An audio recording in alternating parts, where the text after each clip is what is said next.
फैसलाबाद में घर में चोरी के दौरान खातून ने चोर को पहचान लिया तो जालिम ने हथौड़ी मारकर कत्ल कर दिया। मैं सुबह 7:30 बजे घर से चला जाता हूँ। बच्चे मेरे स्कूल से आए हैं तकरीबन को 1 बजे। दरवाज़ा खोलने की कोशिश की तो दरवाज़ा अंदर से खोल नहीं रहा था कोई।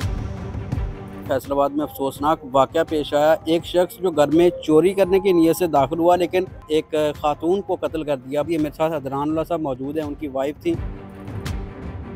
मैं तो मेडिसन का सेलमैन हूँ। मैं सुबह 7:30 बजे घर से चला जाता हूँ। मैं इस दिन भी जल्दी ही चला गया था घर से। बच्चे मेरे स्कूल से आए हैं तकरीबन को 1 बजे। बच्चों ने दरवाज़ा खड़काया, दरवाज़ा नहीं खोला। फिर वो साइड वालों से कूद के गए हैं घर। बच्चों ने जाके दरवाज़ा खोला है, फिर जाके देखा है कि माँ खून पड़ी है। फिर बेटा मुझे माँ के फ़ोन से फ़ोन करता है, मम्मा के साथ ऐसे ऐसे मम्मा खून बहुत निकल रहा है, जल्दी आ जाए जल्दी आ जाए। रास्ते में मैं भाई को फ़ोन करता हूँ, 1112 को फ़ोन करता हूँ। फिर मुझे घर यहाँ फैसलाबाद आके पता लगता है कि मिसेस मेरी यहाँ वो इंतकाल कर चुकी है। उस वक्त तो हमें कुछ नहीं पता था, मगर जब बाद में जब अफसोस करने में मुलाकाती आए हैं तो 1-2 बंदों ने हमें जिक्र किया है कि इस हाल का बंदा जो है वो यहाँ से जाता हुआ देखा गया है। बाकी ये पुलिस वालों की जीता दलेरी है, इनकी महारत है। इन्होंने जल्द से जल्द बंदा जो है वो पकड़ा है। मुलजिम ने इतराफ़ जुर्म भी किया कि उसने ये जो है जुर्म किया है। डकैती वगैरह भी हुई, चोरी हुई। नीयत तो उसकी यही थी लेकिन उसने बहुत गलत काम कर दिया। आगे से आगे एक डकैती सर यही घर में को कैश कुछ पड़ा हुआ था, थोड़ा बहुत वही ले गया वो जो था। एक 15 की कॉल चली मोटरसाइकिल चोरी की। थाने से कुछ ही फासले पे, थाने की बैक साइड बनती है ऑलमोस्ट। हम उस मोटरसाइकिल चोरी की कॉल पे गए तो आगे पता चला कि पीछे गली में किसी घर में किसी खातून के सर में कोई चीज़ मारी है किसी ने, जिससे वो शदीद ज़ख्मी हैं और उनको हॉस्पिटल ले गए हैं उनके जो घर वाले। वो सुन के फ़ौरन से लगा कि ये क्या मामला हो सकता है। तो हम लोग फ़ौरन, मैं और मेरे साथ जो मोबाइल ऑफिसर और कोई 3-4 जो पुलिस मुलाजमीन थे, हम सारे वहाँ पे उस घर तक पहुँचे। वो पता चला कि इस घर में किसी नामालूम शख्स ने उनके सर पे कोई कुंद आले से हमला किया है, जिससे वो शदीद ज़ख्मी हो गई हैं और उनका जो देवर है वो उनको लेके हॉस्पिटल गया था। तो वहाँ पे एक मैट्रेस था कमरे के अंदर, वो खून से लथपथ भरा हुआ था। तो उस मैट्रेस के अलावा थोड़ा सा आगे कारपेट पे भी वो एक टीवी ट्रॉली पड़ी हुई थी, वो भी खून से भरी पड़ी थी। तो मैंने फिर वहाँ पे जो बच्चा था 13-14 साल का, सारम उसका नाम था, उसी खातून का बेटा था वो, उनसे पूछा तो उन्होंने बताया जी कि मेरी मामा थी जिनके ऊपर किसी ने हमला किया है और मेरे चाचू उनको हॉस्पिटल लेके गए। उनके चाचू का नंबर लिया, उनसे रब्ता किया। उन्होंने थोड़ी सी तफसील बताई कि जब हम उनको ले के निकले तो वो बेहोश थी, वो कुछ बोल नहीं पा रही थी। तो किसी ने उनके सर पे बहुत बेदर्दी से वार किए हैं काफ़ी सारे। तो उनकी ब्लीडिंग बहुत ज़्यादा हो गई है, अभी अंडर ट्रीटमेंट है वो।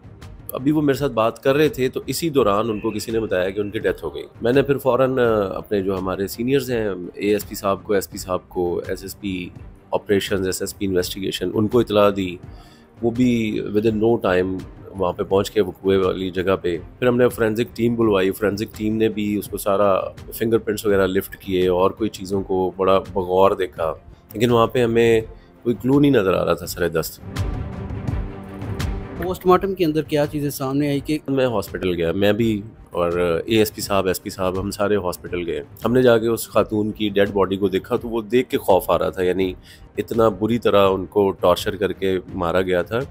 उनके सर में 11 ज़रबात थी, मतलब उनके ये फोरहेड पे, राइट साइड पे, लेफ़्ट साइड पे, back side of the head, सारे वार सर के ऊपर ही किए, यानी जिस्म में कोई भी और हिस्सा उनका डैमेज नहीं हुआ था।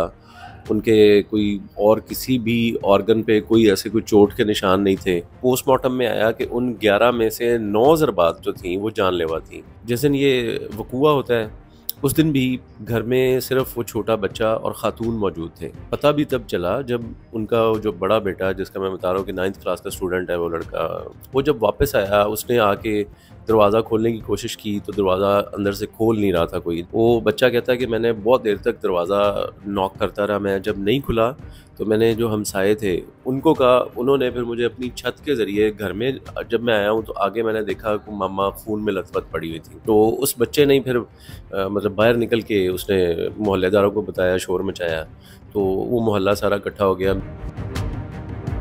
मुलजिम था, जैसे कि इसके अंदर नामालूम है, आपने उसको गिरफ़्तार किया, कहाँ से गिरफ़्तार किया और जब उसको आपने इंटरोगेट किया तो उसने क्या क्या वजूहत बताई? उसके वर्सा है, उनको वहाँ के 2 लोगों ने ये बताया कि हमने वलीद नामी लड़का है जो मुल्जिम है जिसने ये वकूआ किया है, उन्होंने वलीद को उस घर से निकलते हुए देखा था। जब उन्होंने फिर वलीद को सप्लीमेंट्री स्टेटमेंट में नामजद किया अपनी इस FIR में, हमने फिर वलीद की तलाश करना शुरू कर दी। वलीद अपने घर से गायब था। हम CDR में जब देखते थे कि CDR में अगर उसकी लोकेशन आ रही है लाहौर की, तो हम उसके दोस्तों से पूछते थे कि लाहौर में उसका कौन दोस्त है, किस जगह रहता है।